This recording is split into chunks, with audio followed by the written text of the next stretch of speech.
이런 타이틀만 보고 너무 겁에 질려서 내가 생각하지도 않았던 뭐 내 집 마련을 막 해버린다거나 나도 원정 투자를 한번 해볼까? 이런 위험한 생각을 하시지 말라는 거예요. 안녕하세요. 퇴직금 지킴이 노마 퇴직금입니다. 자, 오늘은 신문 기사를 하나 같이 볼 건데요. 좀 자극적인 타이틀이 있길래 제가 한번 이 내용을 보다가 여러분들과 한번 같이 공유를 해보는 게 좋을 것 같아서 오늘 기사를 한번 선정해 봤습니다. 자, 타이틀은 딱 보자마자 어떤 느낌이 드시나요? 집값 계속 오른다. 서울 거주자 아파트 원정 투자가 역대 최대라고 지금 해요. 자, 그래서 지금 오늘 만약에 이 영상을 시청하시는 분들 중에 만약에 이제 신혼부부시거나 아니면 그냥 현재 무주택자야. 예를 들어서 이런 분들이 만약에 이런 기사를 읽고 솔직히 잘못된 판단을 할 수도 있거든요. 그러니까 이 기사를 작성하신 분의 의도와 내용은 그 글을 쓰신 분만이 알겠죠. 하지만 이거는 제가 제 나름대로 다시 한번 해석을 해서 여러분들한테 한번 전달을 드릴 테니까 이런 타이틀만 보고 너무 겁에 질려서 내가 생각하지도 않았던 뭐 내 집 마련을 막 해버린다거나 나도 원정 투자를 한번 해볼까? 이런 위험한 생각을 하시지 말라는 거예요. 그래서 집값이 상승하고 집값이 하락하는 거는 어느 누구도 100% 정확하게 일치를 할 수 없습니다. 어디까지나 방향성은 뭐 비슷하게 갈 수는 있을지 몰라도요. 그런데 제가 약간 아쉬운 것들은 현재 우리가 가장 이제 심리적으로 불안한 건 뭐냐면 미디어에 많이 노출이 되는 게 가장 심각한 거라고 저는 생각이 돼요. 어떠한 투자 상품이든 제가 항상 말씀드리지만 수요와 공급에 따라서 시장은 움직일 수밖에 없죠. 그런데 만약에 내가 오늘 무주택자야, 그리고 신혼부부라서 내가 지금 막 집값이 막 상승되고 집을 구해야 되는 상황인데 이런 기사를 딱 보게 되면 사람이 어떤 생각이 들게 되냐면, 아, 큰일 났다. 이거 언제 사냐? 나 어떡하지? 이런 생각이 먼저 들 수밖에 없어요. 그리고 이제 옆에 지인들도 얘기하면 빨리빨리 사라 막 그러는데, 물론 지금 무주택자분들이 집을 사는 거는 저는 찬성합니다. 본인의 여건에 맞춰서. 하지만 너무 이러한 타이틀만 보고서 마음이 급한 채 내가 잘 확인도 안 해보고 산다고 한다면 그건 큰 문제가 될 수 있어요. 그래서 한번 같이 한번 볼게요. 자, 그러면 지금 이 기사에서 하고 싶은 얘기는 서울에 사는 사람들인 거예요. 예를 들어서. 그런데 서울에 사는 사람들이 인서울이에요. 그런데 아파트 투자를 이제 원정으로 간다는 거죠. 뭐 경기도로도 가고, 강원도로도 가고, 제주로도 가고, 충청으로도 가고, 인천으로도 가고, 막 이렇게 간다는 거예요.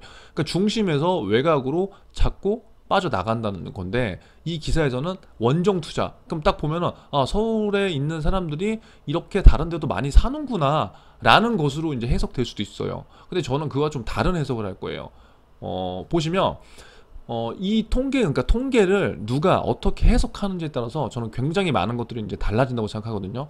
이 통계를 일단 본다면 서울 거주자가 타 지역의 아파트 매입을 한 거래량이라는 통계를 본다면 분명히 2006년도부터 상승과 하락, 상승과 하락, 또 상승, 하락, 완전 하락, 2019년도 때 다시 지금 엄청난 상승. 그러니까 요 표본만 본다면, 아, 진짜 서울 거주하는 사람들이 아파트 매입 많이 했네. 대박이네. 지금 다주택자 이거 세금으로도 쪼고 완전 쪼이고 있는데 그래도 지금 집값이 막 상승할 것 같으니까 사는구나 라고 볼 수도 있겠죠.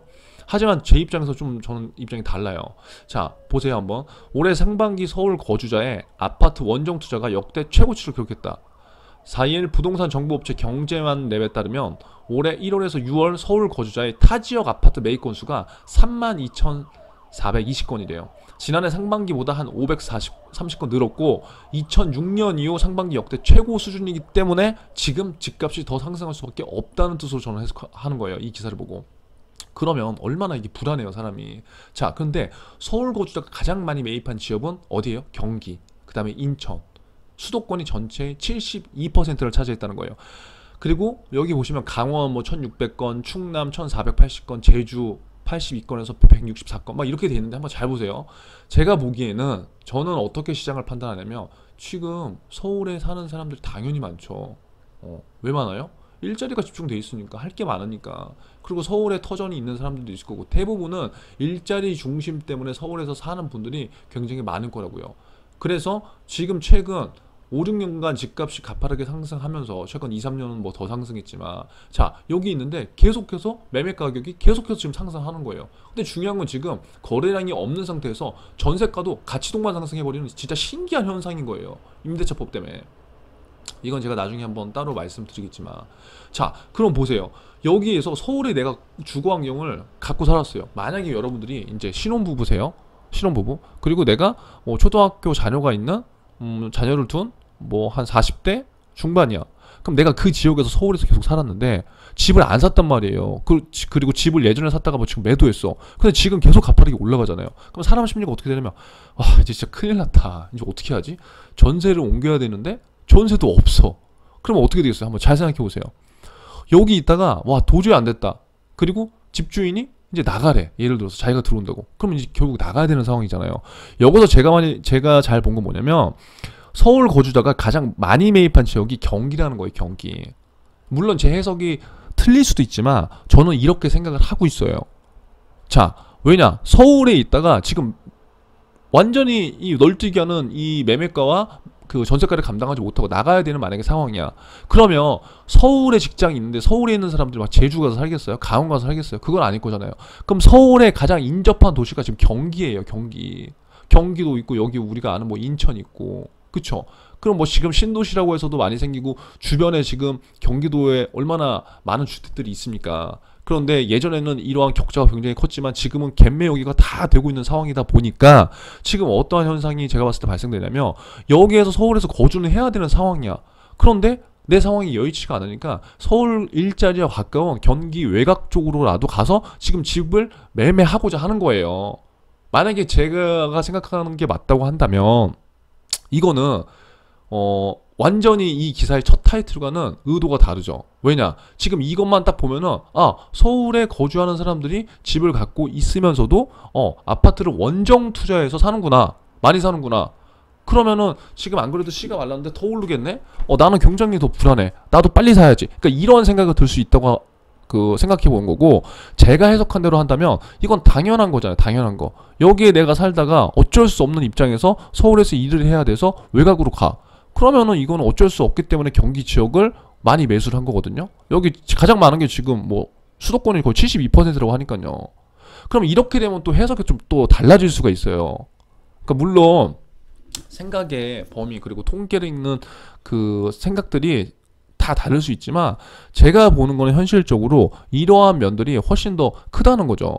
그래서 지금 그냥 이러한 자극적인 타이틀만 보시고 마음이 너무 조급해지셔갖고 지금 안 되겠다. 나 빨리 사야지. 어디라도 빨리 사야지. 그렇게 하다가 실수를 범할 수도 있어요. 물론 앞으로 서울 뭐 1, 2년 동안은 뭐 크게 조정은 오지는 않겠지만 만약에 무리해서 진짜 내가 빚을 엄청 내서 막 무리한 그 집을 막 매수해버려 지금 그렇게 된다면 그거 나중에 누구를 원망할 수는 없는 거거든요. 그러니까 저도 무주택자 분들이라면 1주택을 갖는 거는 저는 무조건 찬성을 해요. 그게 가치가 상승을 하든 단기적으로 뭐 장기적으로 아니면 가치가 하락을 하든 실거주할 곳이 필요하니까요. 그런데 이런 그 자극적인 기사와 매체들로 계속 이제 이런 것들 듣다 보면 나도 모르는 불안 심리가 이제 생기게 되고 이게 결국 뭐와 연결되냐? 이게 결국 이제 수요로 연결되는 거잖아요. 이게 수요. 어떻게 됐던 건 내가 결정을 산다고 결정했으면 그때부터는 사야 되는 이유를 선택할 수밖에 없어요.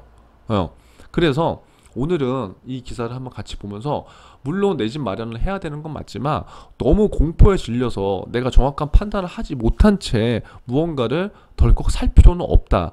그 말씀드리고 제가 계속 말씀드리면 청약을 받을 수 있으면 좋지만 청약 경쟁률이 지금 너무 세기 때문에 지금 어떤 분들은 또 뭐 4, 5년 기다렸다가 사시려고 하는 분도 계시고 어떤 분들은 당장 사시려고 하시는 분도 계실 텐데 이러한 통계 자료를 그냥 고지고대로 매체에서 나온 대로만 해석한다기보다 조금은 현실적인 면을 좀 잘 한번 살펴보시고 방향성을 꾸준하게 한번 살펴보시면서 내 집 마련을 좀 하셨으면 좋겠습니다. 그래서 아무쪼록 이거는 뭐 제가 뭐 오른다 안 오른다 제 얘기가 무조건 맞다 그게 아니라 지금 내 집 마련 때문에 힘드신 분들이 분명히 있으실 거라고 저는 생각이 되고 저도 예전에 그랬지만 누가 얘기하면 굉장히 공포가 다가오거든요. 그게 이제 결국 수요로 연결되기 때문에 이러한 불안감으로 계속 우리가 주택 마련을 위해서 이러한 밑도 끝도 없는 수요만 계속 갖고 간다면 나중에 정말 더 걷잡을 수 없이 시장이 이제 더 안 좋아질 수도 있겠죠. 그래서 아무쪼록 오늘 그런 분들을 위해서 조금이라도 도움이 되고자 영상을 한번 제가 신문을 보다가 남겨봤고요. 아무튼 오늘 하루도 즐거운 하루 되시고 내용이 도움되셨다면 좋아요와 구독 그리고 알람 설정까지 진하게 해주시면 감사하겠습니다. 자, 오늘도 행복한 하루 되세요.